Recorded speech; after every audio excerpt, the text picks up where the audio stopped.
Josh, in your book, All the Rage, you make the distinction between aggression and anger.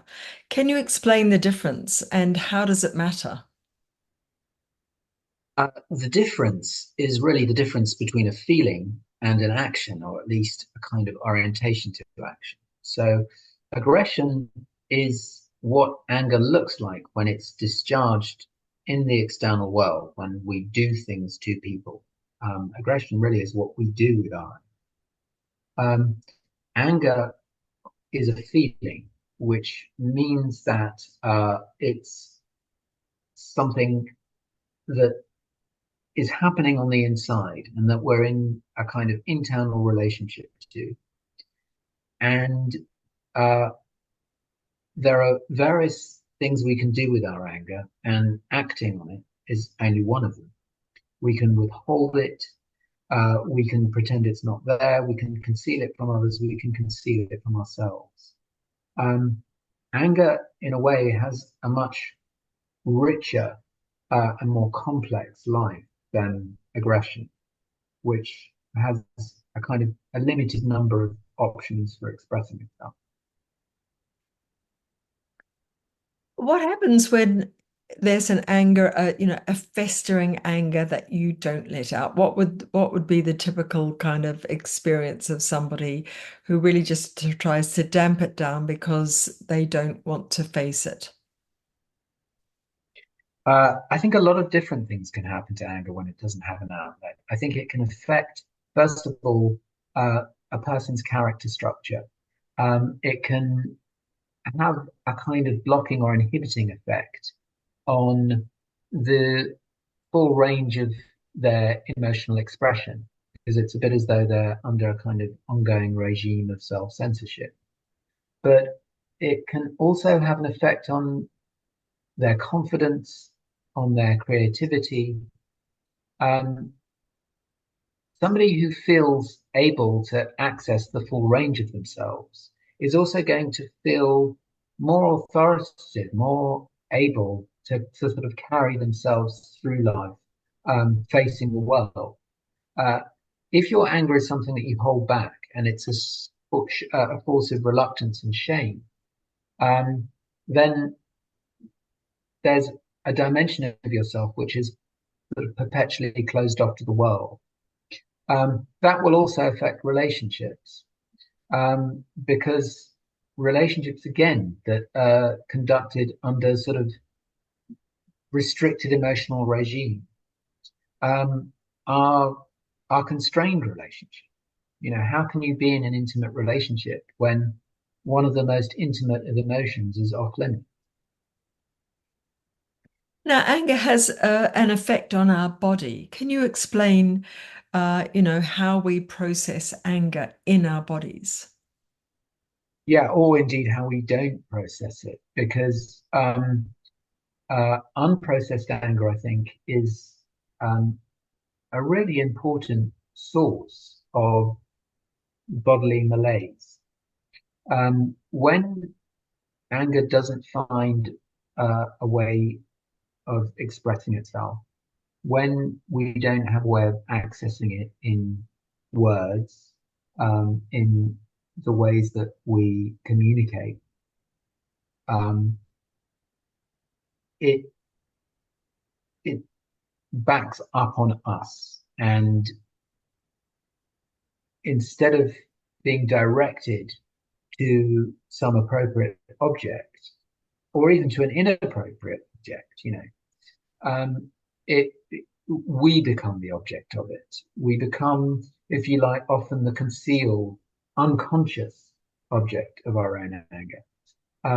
And that finds expression in psychosomatic disorders, things like migraines, skin disorders like eczema, asthma.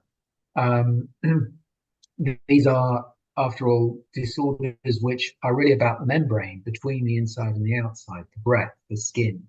Um, uh, or eating disorders, or addictions, whether to substances or to gambling. Um, these are, if you like, disorders of agitation, where instead of the agitation being expressed, in words and actions. They're expressed instead in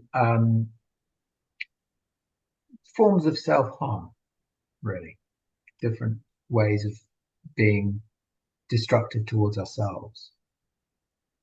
Now, a lot of your book is about how much more prevalent anger has become in the 21st century.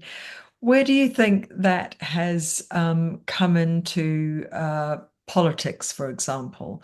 Is anger being expressed much more than it used to be? And what effect is that having on the sort of political discourse? Yeah. I think that the trouble is that the political class have discovered anger as a resource, a source of political capital. And when that happens, it's not only that instead of anger being something that politicians want to identify in order to address its causes and hopefully ameliorate the anger. Instead, the idea is to stoke this state of sort of permanent agitation and discontent. The campaign against the EU, or the campaign against migrants in particular, I think is a really good example where actually there isn't really a policy program that's proposed by any of the that seems remotely realistic or that is aimed at anything resembling a just rational solution.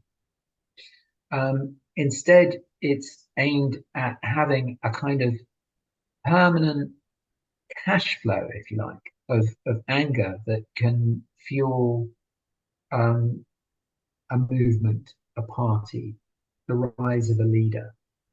Um, as long as anger um, is thought of as a resource that doesn't not only doesn't need to be um, healed, but in fact is best kept sort of like an open wound.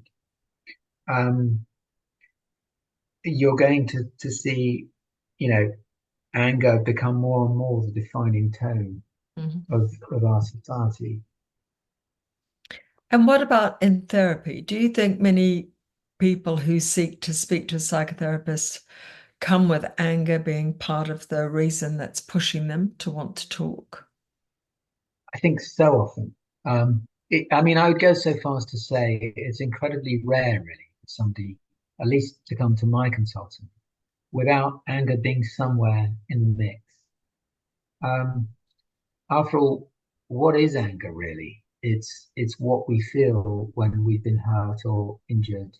Um, you know, which of course is not there isn't an objective measure of these things. It's just something that we feel deeply in ourselves.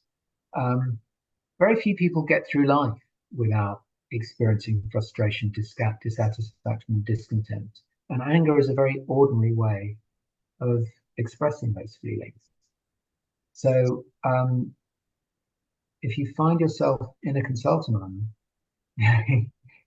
at some level you're probably angry, but also part of what you're struggling with is acknowledging that that's what you're feeling. A lot of people come not wanting to hear that they might be angry and wanting to give all kinds of other names and causes to it. And do you think talking to a therapist helps them understand it better? I hope so. Um, yes, as long as that therapist is going to be patient in letting the client come to that realization themselves in their own time. I think telling somebody what they're feeling, um, which is more like what we sometimes do with our friends, with our family. You might be right, but if you try to force it on somebody before they're ready to get there themselves, it will have the opposite effect. It will probably sort of encourage them to withhold the anger for longer. Mm. So, that's why this work can take a long time. Well, I'm just going to show your book, your very bright red, angry looking book, All the I'll have a look. Rage, and say thank you very much for the interview. It's a great read.